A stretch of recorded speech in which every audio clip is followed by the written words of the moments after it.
For 2,500 years, humanity has been the Galactic Council's model member. Earth was the standard of peace and diplomacy, seen as the galaxy's voice of reason. Known for its progressive society and exceptional restraint, humanity evolved past war, preferring to mediate disputes and maintain neutrality.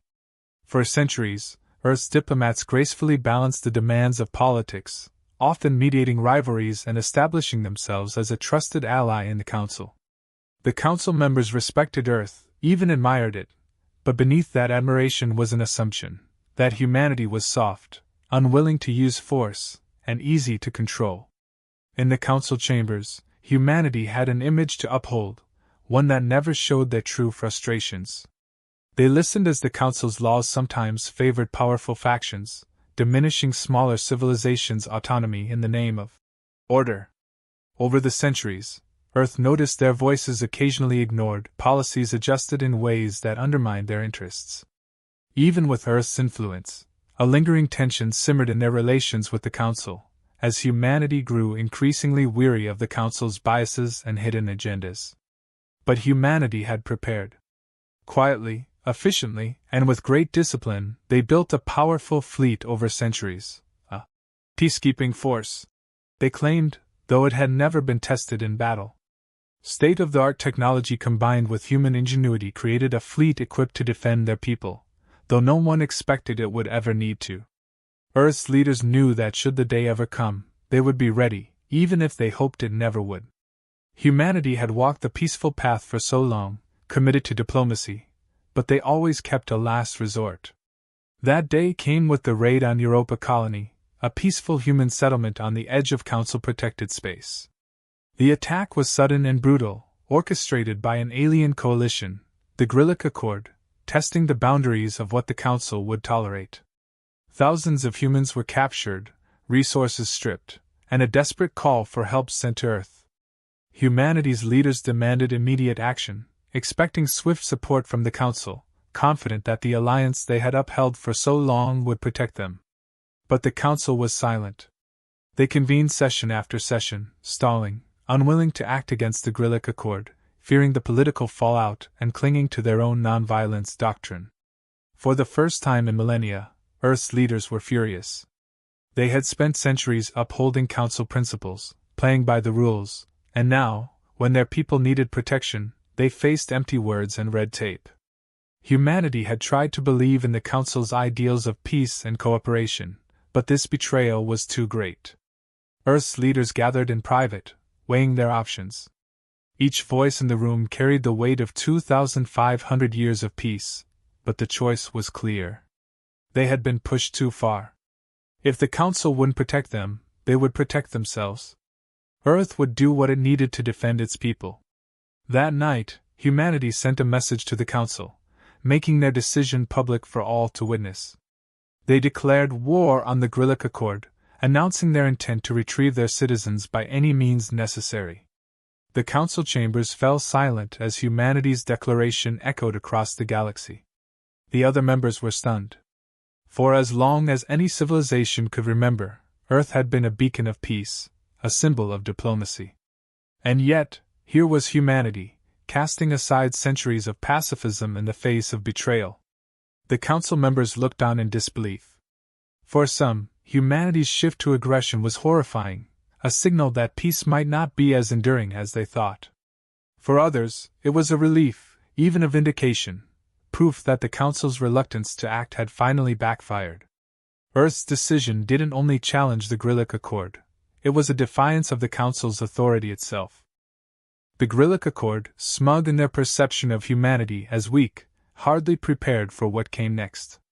Within days, Earth's fleet, once a shadowed mystery, burst into the galaxy with precision and speed that sent shockwaves through both allies and enemies. This was not the humanity the galaxy thought they knew. This was something stronger, honed by centuries of preparation and patience. Their ships sliced through space, tactical and relentless, hitting Galactic strongholds with surgical strikes. The message was clear: humanity was no longer a bystander. Inside the Council chambers, stunned representatives watched reports flood in, disbelief etched into their faces. They saw humanity's ships moving with a strategic clarity that rivaled even the most experienced militaries. The strength of Earth's weaponry was matched only by its precision, never reckless, but fiercely decisive.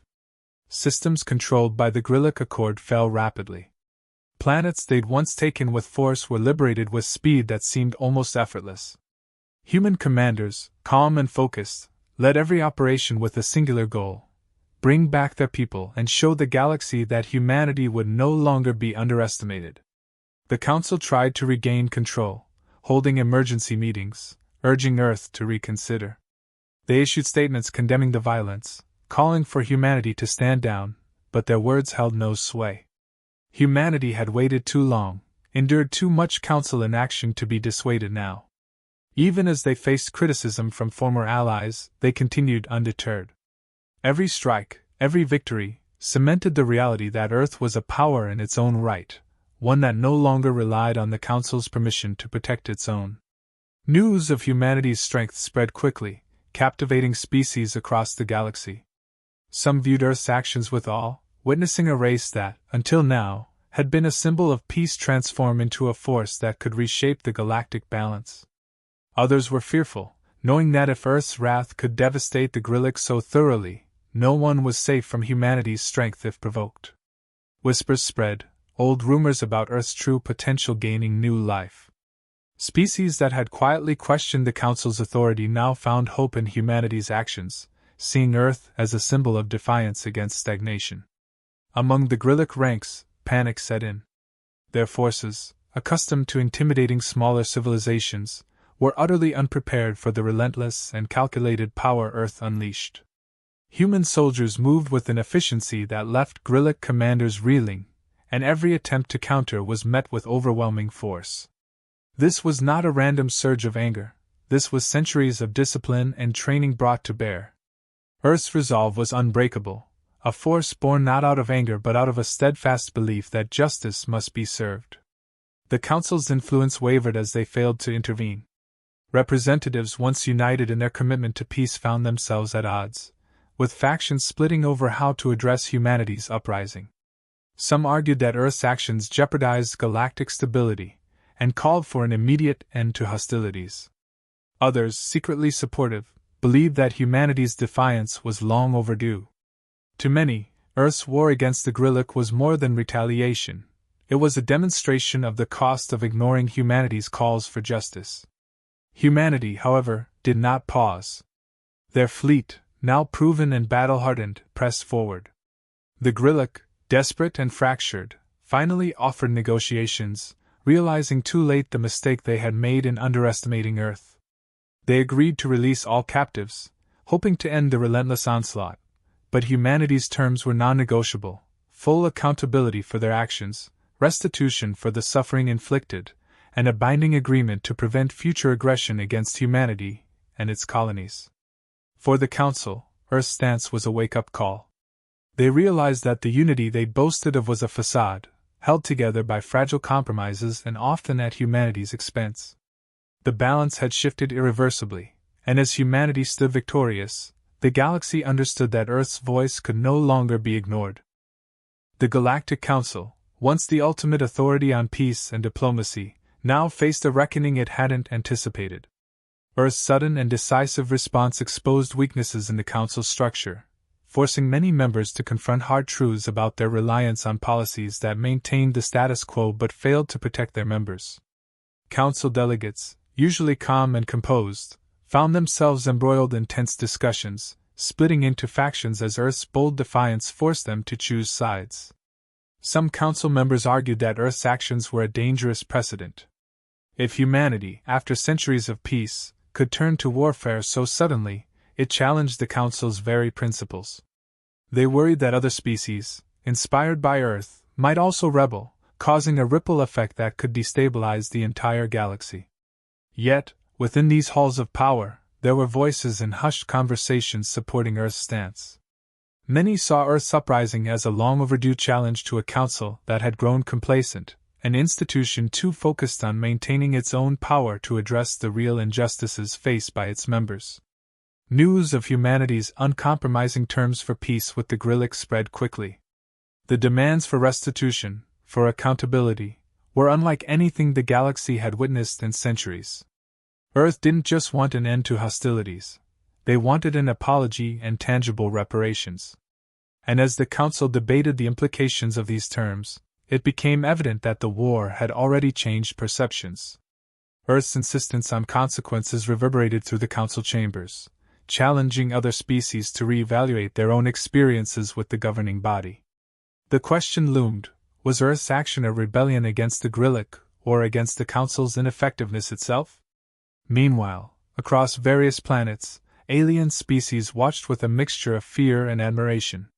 They had always known humanity as the peacekeeper, the one species that adhered to the Council's principles even when it meant sacrificing its own interests.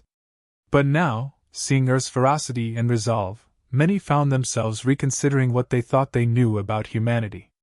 The myth of a purely peaceful Earth shattered, revealing a depth of strength that most had underestimated.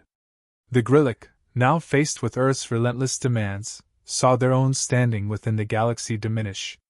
They had assumed that humanity, bound by peace and bound by the Council's rules, would bow to pressure. But the reality proved far different, and as the Council continued its frantic deliberations, other member species looked to Earth's example, wondering if they too might someday break free from the Council's grip if pushed far enough. Earth's victory was not just a battle, it was a statement, one that rang through the galaxy. When the safety of humanity was threatened, they would not wait for permission to act. Amidst all of this, the Council began to realize the extent of their miscalculation. They had treated Earth's dedication to peace as a sign of weakness, interpreting their restraint as submission. Now they saw it for what it truly was, a choice, one that Earth could abandon when the stakes became too high. Humanity's sudden assertion of power forced the Council to confront the idea that peace, to be meaningful, required enforcement, and that failing to protect its members could have dire consequences. As Earth's campaign drew to a close, the Council found itself in a precarious position. They could either support Earth's terms, acknowledging their own shortcomings and endorsing accountability, or risk losing their authority altogether as member species questioned the value of their allegiance. Some members argued that the Council should take a stronger stance against Earth, but the suggestion was met with silence. None dared escalate the situation further, knowing that humanity's fleet, now tested and proven, could very well push back. The Council's reluctant acknowledgement of Earth's demands marked a profound shift in galactic politics. As the Galactic Alliance, under mounting pressure and losses, conceded to release all human captives and offer formal reparations, the galaxy held its breath. The spectacle of humanity asserting not only its strength but its principles had left an indelible mark. Other species saw Earth in a new light, not as a distant, peace-obsessed civilization, but as one that could, and would, act decisively when pushed beyond reason. Earth's representatives made a rare appearance in the Council chamber to address the resolution. Humanity's ambassador delivered a brief, stark statement that left no room for ambiguity. Earth had not waged war to seek conquest, they reminded the gathered leaders, but to make clear that humanity's boundaries were non-negotiable, and their patience finite. They affirmed humanity's commitment to peace, but not to weakness. If the galaxy demanded peace, then the Council had to protect its own, or Earth would do it alone. This proclamation sent ripples through the Assembly. The Council members, still reeling from the rapid escalation and aftermath, were left to reconcile their previous perception of humanity with this new reality. Many of them were forced to acknowledge what they had long dismissed. Earth's restraint had been a choice, not a limit. Humanity had been willing to live by the Council's rules, but only if those rules ensured mutual respect and protection. Now that illusion was broken, and with it, the Council's unchecked authority. As the meeting concluded, several delegates quietly approached humanity's representatives. Some offered veiled apologies, expressing regret for the Council's inaction. Others asked questions, probing into Earth's mindset and strategy, curious and cautious. But behind these interactions lay a deeper shift. Species who had long felt slighted or restricted by the Council's protocols now saw a path forward, one in which they could advocate for change without fear of Council retribution. Humanity's rebellion had cracked open a door that others might one day walk through. In the months following the peace agreement, the galaxy's political landscape transformed. The Council scrambled to address its own vulnerabilities, implementing reforms that allowed member species greater autonomy in managing their defense and sovereignty. Council security forces, once strictly peacekeeping, began rethinking their stance on intervention and accountability. Policies were drafted to prevent another incident like the Galactic raid, and humanity's influence loomed large in every discussion. Back on Earth, humanity's leaders maintained a solemn resolve. Their decision to break peace had been necessary, but it came with a sobering awareness of its cost. For millennia, humanity had avoided war, choosing diplomacy and collaboration, and in doing so had earned a unique place in galactic society. Now, while that place had deepened in respect, it had lost some of its innocence.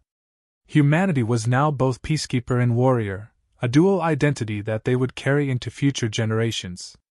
This transformation was felt not only by humans but by their allies as well.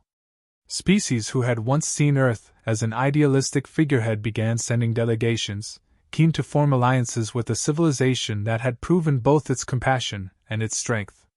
Human technology and strategy became valuable assets, not just for the defense of Earth but for the benefit of trusted allies. Quietly, humanity found itself at the heart of a growing coalition, one that stood for a balanced form of peace, where justice and respect could not be sacrificed in the name of order. As years passed, the effects of Earth's decision rippled outward. The galaxy, once controlled by the rigid framework of the Council, became a more fluid, dynamic entity. Humanity's role in this shift remained a defining legacy, a constant reminder that peace required vigilance, and that sometimes, to preserve it, one had to be willing to fight. The Council, still central in interstellar diplomacy, had adapted, but the balance of power had irrevocably changed. The galaxy now understood that Earth would always stand for peace, but that in defending it, they would no longer be silent.